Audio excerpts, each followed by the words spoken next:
Media! Shame on! Media! Shame on! Media! Long life! Long life! Long life! तो ये जो अभी आपने देखा, इस पे आएंगे हम वीडियो के सबसे लास्ट में। अभी जानेंगे हम दलाई लामा की पूरी कहानी, तो बने रहिए वीडियो में लास्ट तक। हेलो इंटेलिजेंट दोस्तों, वेलकम टू थिंक कनेक्ट। तो इस वीडियो में बहुत ही आसान भाषा में जानेंगे कि कौन है दलाई लामा, कैसे बनते हैं दलाई लामा, क्या आप भी बन सकते हो दलाई लामा, या फिर क्या काम करते हैं दलाई लामा, और जानेंगे जो भी ज़रूरी है आपका जानना इनके बारे में। तो कहानी की शुरुआत होती है 1391 में, जब तिब्बत के एक फार्म हाउस में जन्म होता है एक बच्चे का, और तभी वहाँ अटैक हो जाता है। तो उस बच्चे की माँ उसे चादर में लपेटकर चट्टानों में ले जाती छुपाने के लिए, और अगली सुबह देखा तो उनका जो बच्चा था वो ठीक ठाक चल रहा था, और उनके बगल में एक कौवा काला था, और ऐसा कहा जाता है कि वो काला कौवा महादेव ने भेजा था उनकी सुरक्षा के लिए।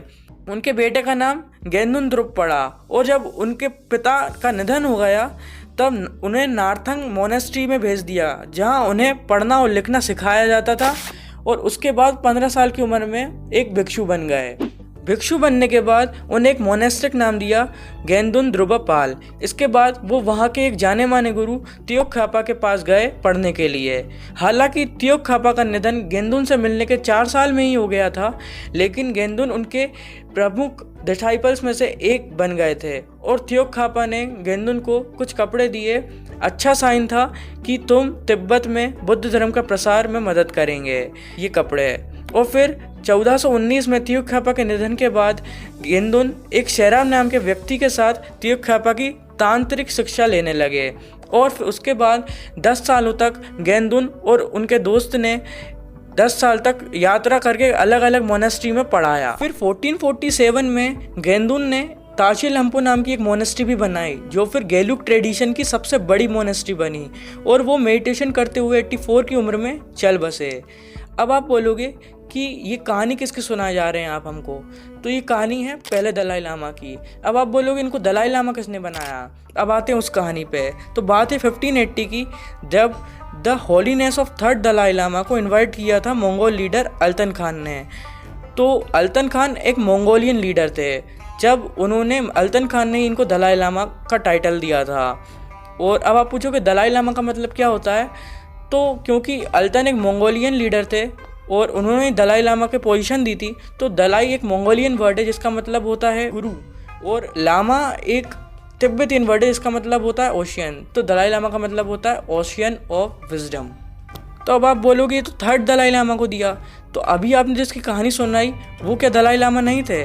तो हाँ, जब पहले दलाई लामा शांत हुए थे, यानी कि 1447 में, उसके 100 साल बाद उन्हें दलाई लामा बनाया गया, यानी कि उनके जीते जी उन्हें दलाई लामा की पोजीशन नहीं मिली थी। उसके 100 साल बाद थर्ड दलाई लामा को जब मिली थी, तब फर्स्ट दलाई लामा को ये पोजीशन मिली थी, और इसके बदले में थर्ड दलाई लामा ने अल्तन खान को द किंग ऑफ रिलीजन बताया था, यानी कि उन्हें ब्रह्मा का पोजीशन दी थी। अब मैं आपको थर्ड दलाई लामा की एक छोटी सी स्टोरी बता देता हूँ। तो थर्ड दलाई लामा वही हैं जिनके सारे भाई बहन पैदा होते ही कुछ टाइम में ही शांत हो गए थे, और यही से बच पाए थे, वही बकरी के दूध पीने से ये बच पाए थे। और इनका निधन भी 45 की कम उम्र में ही हो गया था, वही पढ़ाई करते करते। तो अब तक आपको ये पता चल गया है कि कहानी फर्स्ट दलाई लामा की, और कैसे दलाई लामा टर्म एग्जिस्टेंस में आई, और ऐसे ही फर्स्ट दलाई लामा को दलाई लामा का टाइटल 100 साल बाद मिला। तो अब आपको सब कुछ क्लियर हो गया होगा। और इन सारे दलाई लामाज में से 5th, 13th और 14th दलाई लामा सबसे ज़्यादा महत्वपूर्ण रहे हैं तिब्बतियन लोगों के लिए। इनने जो किया है तिब्बतियन लोगों के लिए वो ये भूल नहीं सकते। और अभी के जो दलाई लामा है, तो 14th, वो जैसा जीवन जी रहे हैं, जैसा व्यतीत कर रहे हैं, ऐसा पिछले किसी दलाई लामा ने नहीं जिया है। इसलिए 5th, 13th और 14th दलाई लामा इनके लिए बहुत ही ज़्यादा महत्वपूर्ण है। तो आइए अब जानते हैं आज के दलाई लामा की कहानी। So, the holiness of 14th Dalai Lama was born with the name Lamaho Dhondrup on 6 July 1935। छोटे से गांव तख्त शहर में उनका जन्म हुआ था, एक फार्मिंग फैमिली में। इनके पापा फार्मर थे जो कि आलू और अनाज उगाया करते थे। इनके फादर के टोटल 16 बच्चों में से सिर्फ 7 ही सर्वाइव कर पाए थे, और इनकी माँ one of the kindest person है जिनसे ये आज तक अपनी ज़िंदगी में मिले हैं। इनके पापा की तबीयत भी ख़राब थी, जब ये पैदा हुए तो वो एकदम से सही होने लगी। फिर जब ये 2 साल के हुए तब एक सर्च पार्टी आई जो कि तिब्बती गवर्नमेंट ने भेजी थी इनके पहचानने के लिए, और सर्च पार्टी कुछ लाई थी 13 दलाई लामा की चीज़ें, जिनमें से कुछ चीज़ें इन्होंने बोला था कि ये मेरी हैं, दिस इज़ माइन, ऐसा उन्होंने बोला था, मतलब इंग्लिश में नहीं उनकी ही भाषा में। तो वहीं से पता लगा कि यही अगले दलाई लामा हैं। और दलाई लामा की बायोग्राफी में वो बताते हैं कि उन्होंने जब कुमकुम मोनेस्ट्री ले जाया जा रहा था, जैसे इनको पता पड़ता है कि दलाई लामा है, तो उन्हें नए लोग मिले थे और उनको वो अनफेमिलियर जो अपनी सराउंडिंग्स थी वो अच्छी नहीं लग रही थी। वो बताते हैं कि उस टाइम पे ये अपनी फैमिली को बहुत मिस किया करते थे। फिर उन्हें ल्हासा लेके जाया जाता है जो कि किसी ज़माने में तिब्बत की कैपिटल हुआ करती थी, जहाँ सारे दलाई लामास को ले जाया जाता है उनकी परवरिश पढ़ाई के लिए। फिर 6 साल की उम्र में उन्होंने पढ़ाई चालू की और 25 साल की उम्र तक उन्होंने डॉक्टरेट ऑफ बुद्धिस्ट फिलोसॉफी की डिग्री ले ली। और 15 साल की उम्र में ही बीच में ही 1950 में उन्हें तिब्बत की सारी पॉलिटिकल पावर दे दी जाती है। और इन्हें पॉलिटिकल पावर मिलने के 9 साल बाद 1959 में जब ये 24 साल के थे तब चाइना ने तिब्बत पर हमला कर दिया था, जिस वजह से ही इनके सलाहकारों ने इनसे तिब्बत छोड़ने का बोला और ये वहाँ से भागकर इंडिया आ गए। क्योंकि चाइना को तिब्बत हथियाना था इसलिए इन्हें इंडिया आना पड़ा। और जब ये इंडिया आए थे तब इंडिया ने भी इनका खूब सपोर्ट किया, इन्हें यहाँ जगह दी। और इंडिया को छोड़ के अगर हम देश विदेश की गवर्नमेंट की बात करें तो उन्होंने भी इनको बहुत सपोर्ट किया। इनके टफ टाइम में अगर हम विकिपीडिया की माने तो CIA ने $1.8 मिलियन से इनकी सहायता की थी और इंडियन गवर्नमेंट ने भी इन्हें बहुत सपोर्ट किया। जैसे कि इन्हें 40 करोड़ रुपए हाल ही में दिए गए 5 सालों के लिए, हर साल 8 करोड़ रुपए, जब चाइना ने इनके तिब्बत के 20 सोल्जर्स मार दिए थे। और उस टाइम के प्रधानमंत्री पंडित जवाहरलाल नेहरू जी ने दलाई लामा से मीटिंग भी करी थी। उनकी मुलाकात की तिब्बती बच्चों के पढ़ाई के बारे में हुई थी और नेहरू जी ने उनकी पढ़ाई के पूरे खर्चे के और स्कूल बनवाने के पूरा वादा किया था। और फिर अप्रैल 1960 में उन्हें अरुणाचल प्रदेश से हिमाचल प्रदेश के शहर धर्मशाला में परमानेंट जगह देते हैं। जब ये बात पता पड़ी दलाई लामा को कि ये वो लोग इन्हें हिमाचल प्रदेश में जगह दे रहे हैं तो उन्होंने एक सर्च पार्टी भिजवाई हिमाचल प्रदेश की वो कैसी जगह है। जब उनकी सर्च पार्टी ने दलाई लामा से आके बोला कि वहाँ का पानी मसूरी के दूध से भी काफ़ी ज़्यादा मीठा है। और इसी तरह 29 अप्रैल 1960 वो दिन था जब दलाई लामा ने मसूरी छोड़ दिया था और वो हिमाचल प्रदेश धर्मशाला में चले गए थे जहाँ वो आज रहते हैं। अब आते हैं उनके काम पर। इनकी वेबसाइट की माने तो एज अ ह्यूमन बीइंग उनका प्राइमरी काम है लोगों को एनकरेज करना, लोगों को ये समझाना कि अगर वो उनकी लाइफ में खुश नहीं है तो ये ज़रूरी नहीं है कि वो फिज़िकल कंफर्ट या मटेरियलिस्टिक चीज़ों से वो खुश होंगे, क्योंकि ये चीज़ें उन्हें पीसफुल नहीं बनाएंगी।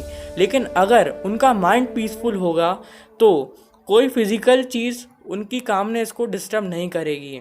Secondly, as a Tibetan Buddhist monk उनकी दुनिया के सारे रिलीजन्स और ट्रेडिशंस के बीच हारमोनी में रहना सिखाना है।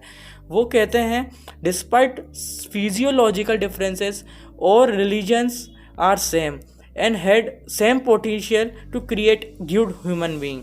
और इसीलिए सारे रिलीजन्स को एक दूसरे रिलीजन की रिस्पेक्ट करना चाहिए। And thirdly, as a Tibetan and as a Dalai Lama he is the hope for Tibetan people.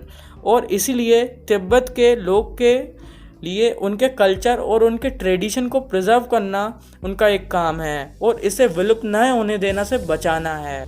In addition वो चाहते हैं कि इंडिया के लोग इंडिया के कल्चर, हेरिटेज, इंडियन नॉलेज को फॉलो करें और इसकी वैल्यू समझें। इसके लिए उन्हें इंडियन लोगों को, इंडियन बच्चों को मोटिवेट करना है। अब आपने वीडियो अगर यहाँ तक देख ही ली है तो अब आपको शायद ये सवाल हो रहा है कि कई वेबसाइट्स पे और हर जगह इनसे बोला जाता है the holiness of 14th Dalai Lama. तो इसका मतलब क्या होता है? हर चीज़ में हिज होलीनेस क्यों लिखा जाता है? तो हिज होलीनेस का मतलब होता है ये दर्जा एक ऐसे इंसान को दिया जाता है जो कि रिलीजियस लीडर हो बहुत ही ऊंचे लेवल का, या फिर जो लोगों की विश को पूरी करने में उनकी मदद करता हो। ऐसे व्यक्ति को ये हिज होलीनेस उसके नाम के पीछे लगाते हैं और ये कैथोलिक धर्म में ही माना जाता है। तो अब बात करते हैं दलाई लामा के कुछ अचीवमेंट्स की। तो दलाई लामा ने अभी तक 72 बुक्स लिखी हैं और 84 से भी ज़्यादा अवार्ड्स प्राइज़ इनको मिल चुके हैं, जिनमें से कुछ फेमस अवार्ड्स की बात करें तो वो है Nobel Prize, peace and unity awards, earth prize, advancing human liberty.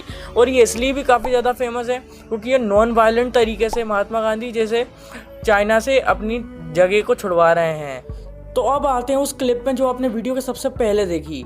तो उस क्लिप में ये नारे लगाए जा रहे हैं लॉन्ग लिव दलाई लामा, और ये मीडिया वालों पे शेम कर रहे हैं। अब मैं आपको बताता हूँ ऐसा क्यों हो रहा है। क्योंकि जो क्लिप वायरल हो रही है इंटरनेट पे या फिर मीडिया में या टीवी में जो भी दिखाया जा रहा है वो सब एक क्लिप है, पूरी वीडियो में ऐसा नहीं होता है। दलाई लामा जो बच्चे को कहते हैं सक माय टंग, लेकिन उस बच्चे को टंग सक करने देते नहीं हैं। आपको उसकी काफ़ी सारी वीडियोस इंटरनेट पे मिल जाएंगी।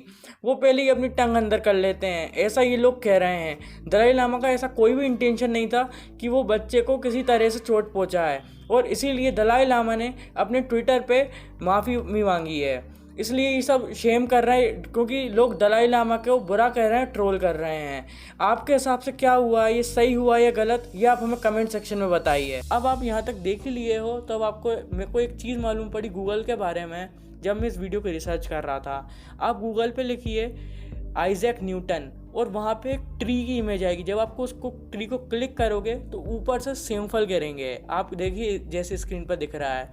अब आप मुझे बताइए कि 5th, 13 और 14 दलाई लामा के पे आपको वीडियो चाहिए जो कि इनके सबसे मेन दलाई लामाज हैं जिनको ये कभी भूल नहीं सकते हैं। आप कमेंट्स में बताइए।